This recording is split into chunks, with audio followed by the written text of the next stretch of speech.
Hi friends, welcome to Dana's Recipe Book. இன்னைக்கு நம்ம ரொம்பவே டேஸ்டியான சிக்கன் உப்பு கறி எப்படி செய்யலாம் அப்படிங்கறத பார்க்க போறோம். இந்த ரெசிபி ரொம்பவே சுலபமா ஈஸியா செஞ்சிடலாம். வீடியோக்குள்ள போறதுக்கு முன்னாடி நம்ம சேனலை இப்பதான் நீங்க ஃபர்ஸ்ட் டைம் பார்க்கறீங்க அப்படினா சேனலை லைக் பண்ணுங்க, ஷேர் பண்ணுங்க, சப்ஸ்கிரைப் பண்ணுங்க. மறக்காம பக்கத்துல இருக்க பெல் ஐகானை கிளிக் பண்ணிட்டு ஆல்ங்கிற ஆப்ஷனை எனேபிள் பண்ணிக்கோங்க. வாங்க வீடியோக்குள்ள போகலாம்.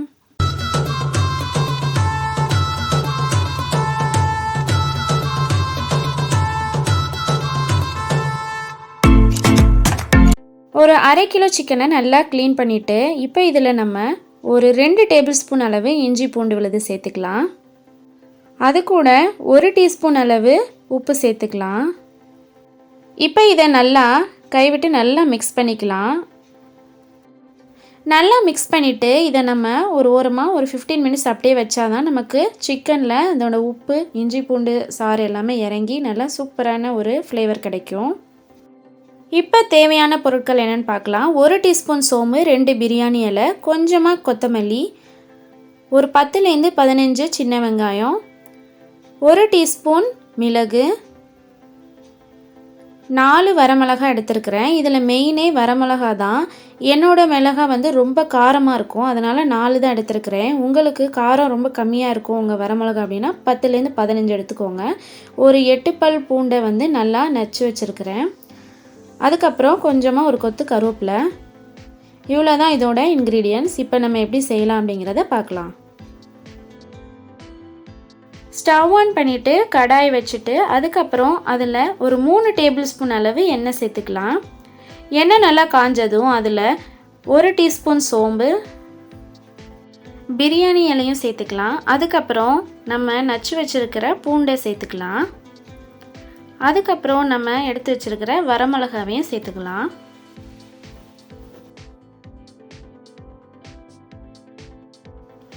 இப்போ நம்ம கருவேப்பிலையை சேர்த்துட்டு நல்லா வதக்கிக்கலாம்.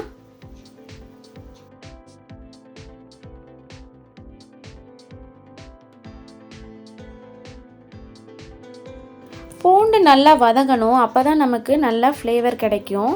பூண்டோட கலர் நம்ம சேஞ்ச் ஆகிற வரைக்கும் வதக்குனா போதும்.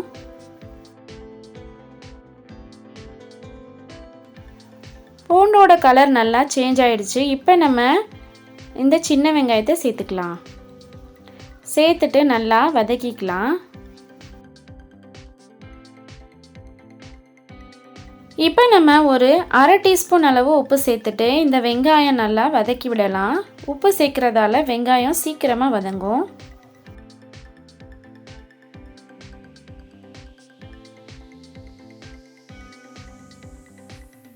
வெங்காயம் நல்லா வதங்கிடுச்சு. இப்போ நம்ம ஊற வச்சிருக்கிற சிக்கனை இது கூட சேர்த்துக்கலாம்.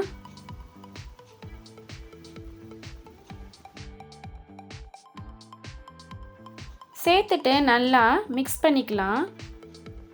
நல்லா ஒரு 2 நிமிஷம் இந்த எண்ணெயிலேயே இந்த சிக்கனை நல்லா மிக்ஸ் பண்ணணும். நல்லா வதக்கி விடணும். ஒரு 2 நிமிஷம் வதக்கிட்டோன்னா அதுக்கப்புறம் கொஞ்சமாக தேவையான அளவு தண்ணி ஊற்றி நம்ம இதை வேக வச்சுக்கலாம்.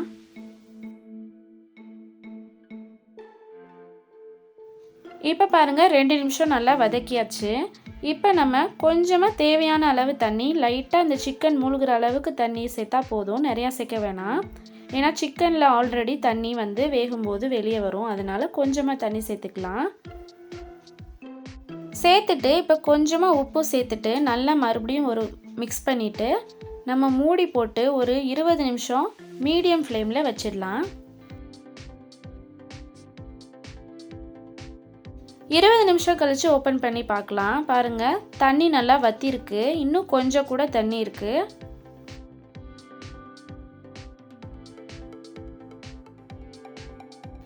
இப்போ நம்ம கடாயை மூடாமல் ஓப்பன்லேயே நம்ம கொஞ்சம் ஃப்ளேமை அதிகமாக்கிடணும். ரொம்ப ஹை ஃப்ளேம் இல்லை, மீடியம் டு ஹைக்கு நடுவில் வச்சு நம்ம நல்லா வேக விடணும். இப்போ பாருங்கள் நல்லா தண்ணி ஃபுல்லாக வற்றிட்டு எண்ணெய் நல்லா தெளிய ஆரம்பிச்சிருச்சு. இந்த உப்பு கறி டேஸ்ட்டே நமக்கு இந்த எண்ணெயில் வதக்கிறதால தான் கிடைக்கும், அதனால் நல்லா எண்ணெயில் வதக்கி விடணும். இப்போ சிக்கன் பாருங்கள் நல்லா அருமையாக குக் ஆகிடுச்சு. இந்த சமயத்தில் நம்ம எடுத்து வச்சுருக்கிற மிளகு பொடி 1 டீஸ்பூனை இது கூட சேர்த்துக்கலாம். ஆரம்பத்திலே சேர்க்கக்கூடாது, இந்த ஸ்டேஜில் சேர்த்தோன்னா நமக்கு இன்னும் ஒரு நல்ல ஃப்ளேவர் கிடைக்கும். இப்போ நம்ம நல்லா ஒரு கிளறி விட்டுடலாம். அதுக்கப்புறம் கொஞ்சமாக கொத்தமல்லி தூவிட்டு மறுபடியும் ஒரு கிளறிட்டு நம்ம ஸ்டவ்வை ஆஃப் பண்ணிடலாம்.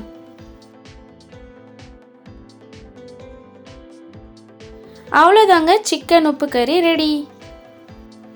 இப்போ நம்ம இதை சர்வ் பண்ணிடலாம்.